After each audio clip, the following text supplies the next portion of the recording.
అదే RTV app వార్తల్ని క్షణాల్లో చదివే అవకాశం ఉంటుంది. ఒక న్యూస్ పేపర్, ఒక టెలివిజన్ ఛానల్ మీ చేతుల్లో ఎప్పుడూ ఉంటాయి. కర్నూలులో స్టేట్ క్యాన్సర్ ఇన్స్టిట్యూట్ ప్రారంభోత్సవం చేయడం జరిగింది. ఇది రాష్ట్రంలో మొట్టమొదటి ఫుల్ ఫ్లెడ్జ్డ్ క్యాన్సర్ హాస్పిటల్.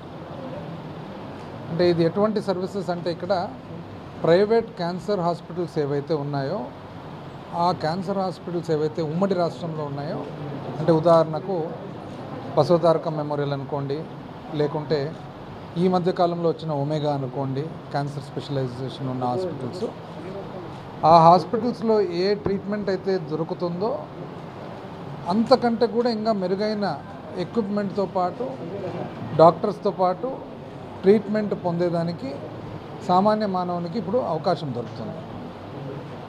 ఇది చాలా గొప్ప అచీవ్మెంట్. ఎందుకంటే రాష్ట్రంలో మొట్టమొదటి స్టేట్ క్యాన్సర్ ఇన్స్టిట్యూట్. ఇందులో కొన్ని ఎక్విప్మెంట్ ఏవైతే ఉన్నాయో, ఒక లీనియర్ యాక్సిలరేటర్ అనే ఎక్విప్మెంట్ ఏదైతే ఉంటుందో రేడియేషన్ ఇచ్చేదానికి, ఆ ఎక్విప్మెంట్ మాత్రమే 54 కోట్లు. అంటే 54 కోట్లతో ఓన్లీ రేడియేషన్ ఇచ్చే ఎక్విప్మెంట్. ఇది ఎక్కడ పెద్ద హాస్పిటల్స్లో కూడా ఎక్కడ ఉండదన్నమాట. అదేవిధంగా advanced CT scan, MRI scan, PET scan, ఇటువంటి ఎక్విప్మెంట్తో పాటు 3D ల్యాప్రోస్కోపీ చేసేదానికి 3D ల్యాప్రోస్కోప్ అనే ఎక్విప్మెంట్ వాడతారు. ఇది కూడా చాలా పెద్ద హాస్పిటల్స్, ఇక్కడ బాంబేలో టాటా ఇన్స్టిట్యూట్లో అటువంటి హాస్పిటల్స్లో తప్ప వేరే ఎక్కడ లేవు.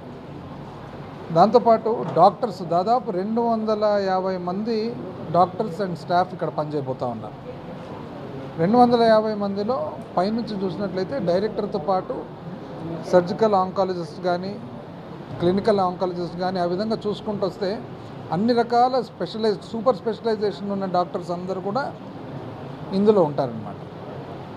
అండ్ ఈ మొత్తము ఖర్చు వచ్చేసి 120 కోట్లు ఖర్చు అయితే అందులో 36 కోట్లు బిల్డింగ్కు అండ్ 84 కోట్లు ఎక్విప్మెంట్. ఓన్లీ లోపల ఉండే ఎక్విప్మెంట్కి మాత్రమే, పరికరాలకు మాత్రమే 84 కోట్లు ఖర్చు పెట్టడం జరిగింది.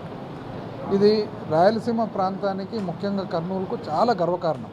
ఎందుకంటే one of the oldest hospitals Kurnool మన general hospital and Kurnool medical college చాలా పేరుగాంచిన కాలేజ్. ఎంతోమంది గొప్ప డాక్టర్లు మన దేశంలోనే కాక ఇతర దేశాల్లో కూడా చాలా గర్వంగా చెప్పుకుంటారు, ఎక్కడ మీరంటే మాది కర్నూలు మెడికల్ కాలేజ్ అని.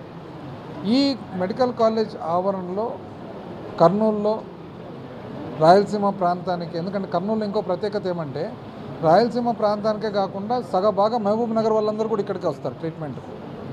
ఇక్కడ లొకేట్ చేయడం చాలా గర్వకారణము. దీన్ని బట్టి చూస్తే మన ప్రభుత్వానికి కానీ, మన గౌరవ ముఖ్యమంత్రి గారికి కానీ వైద్యం పట్ల ఎంత ఆలోచన కానీ, ఎంత చిత్తశుద్ధి కానీ ఉందనేది ఇక్కడ అర్థమవుతుందన్నమాట. First doctor YS Rajasekhara Reddy గారు ముఖ్యమంత్రి కావడం, తను ఒక డాక్టర్గా ఉండడము, డాక్టరే కాకుండా తనకు మంచి అవగాహన మెడిసిన్ పట్ల ఉండడంతో ఆరోగ్యశ్రీ అనేది ఇంప్లిమెంట్ చేయడం, అక్కడి నుంచి ఆంధ్రప్రదేశ్ రాష్ట్రం ఈరోజు భారతదేశంలోనే వైద్యపరంగా చూసుకున్నట్లయితే బెస్ట్ పర్ఫార్మింగ్ స్టేట్లో ఒకటి అని మనం చెప్పుకోవచ్చు. పునాది ఎక్కడ పడింది? రాజశేఖర రెడ్డి గారు ముఖ్యమంత్రిగా ఉండి తను డాక్టర్గా ఉన్నప్పుడు ఆ పునాది పడిందనమాట. ఆ ఫౌండేషన్ మీద మన ముఖ్యమంత్రి గారు జగన్మోహన్ రెడ్డి గారు మరీ బిల్డప్ చేసి ఈరోజు మనం కొత్త మెడికల్ కాలేజెస్ ఎస్టాబ్లిష్మెంట్ కానీ, అంటే స్వాతంత్రం వచ్చినప్పటి నుంచి, ఆంధ్రప్రదేశ్ రాష్ట్రం ఏర్పడినప్పటి నుంచి ఎన్ని మెడికల్ కాలేజెస్ ఎస్టాబ్లిష్ అయినాయో అంతకంటే ఎక్కువ ఇప్పుడు ఎస్టాబ్లిష్మెంట్లో ఉన్నాయి. అదేవిధంగా నాడు నేడు కింద ఆల్మోస్ట్ కింద నుంచి పై వరకు, పిహెచ్సి నుంచి, హెల్త్ సెంటర్ నుంచి పై వరకు, మన టెర్షరీ హాస్పిటల్ వరకు, మెడికల్ కాలేజెస్ వరకు ఏ విధంగా మోడర్నైజేషన్ జరిగిందనేది. మన అంబులెన్స్ సర్వీసెస్, మన ప్రభుత్వం 2019లో ఏర్పడేటప్పటికి 108 సర్వీసులు వ్యాన్లన్నీ టైర్లు లేక, ట్యూబులు లేక మూలకు పడిన పరిస్థితి. అట్లాంటివి వందల కొత్త వెహికల్స్, 104.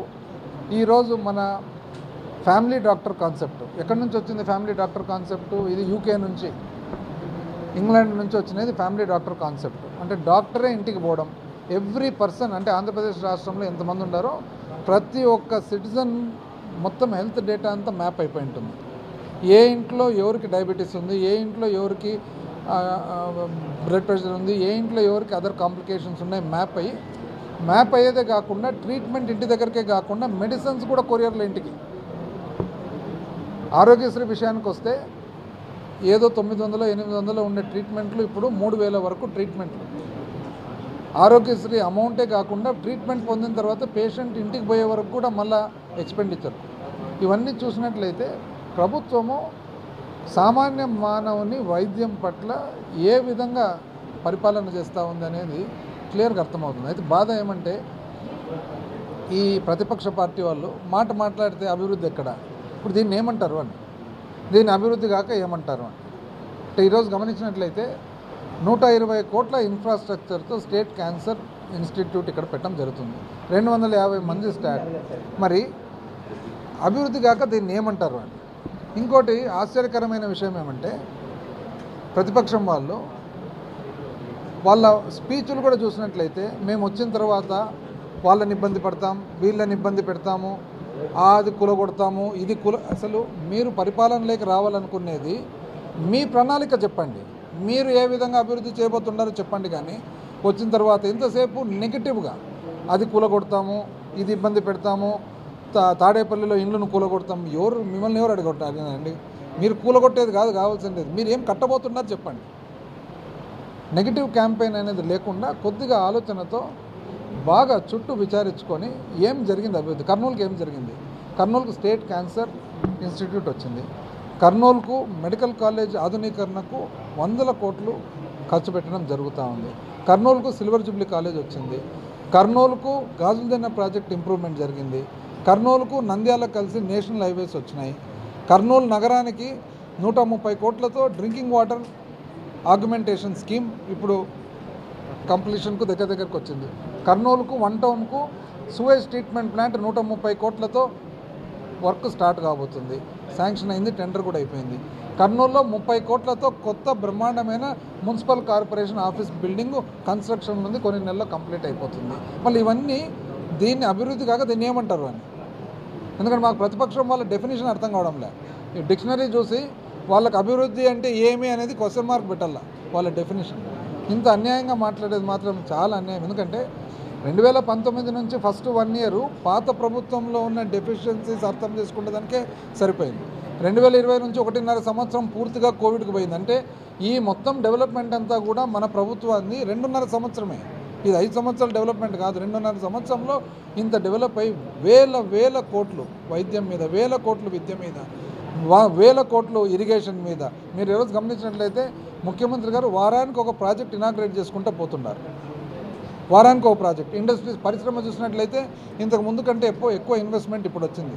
స్కిల్ డెవలప్మెంట్ నిన్నగాక మొన్న వైజాగ్లో భవతి అనే ప్రోగ్రామ్ లాంచ్ చేయడం జరిగింది. మొట్టమొదటిసారిగా రాష్ట్రంలో ఉండే ప్రతి టెక్నికల్ ఇన్స్టిట్యూటు ఒక ప్రైవేట్ కార్పొరేట్తో పాటు పార్ట్నర్షిప్లో వాళ్ళ భాగస్వామ్యంతో ఈరోజు టెక్నికల్ ఇన్స్టిట్యూట్లో చదువు చెప్పడం జరుగుతూ ఉంది. ఈ అభివృద్ధి కాక ఏమంటారు దీన్ని అని దయచేసి పబ్లిక్ అందరికీ కూడా తెలియజేయడం ఏమంటే, ఈ అన్యాయమైన ఆరోపణలు, ఈ అవాస్తవాలు, ఇటువంటి చాలా లో లెవెల్ ఆఫ్ టాకింగు, లో లెవెల్ ఆఫ్ స్పీచ్, అది కూలగొడతాం, ఇది పడగొడతాం, ఎవరు ఏం కూలగొట్టేది పడగొట్టేది వద్దండి, మీరు కట్టబోయేది ఏం చెప్పండి, మాకు పాజిటివ్గా మాట్లాడండి అని చెప్పి కోరుకుంటాం.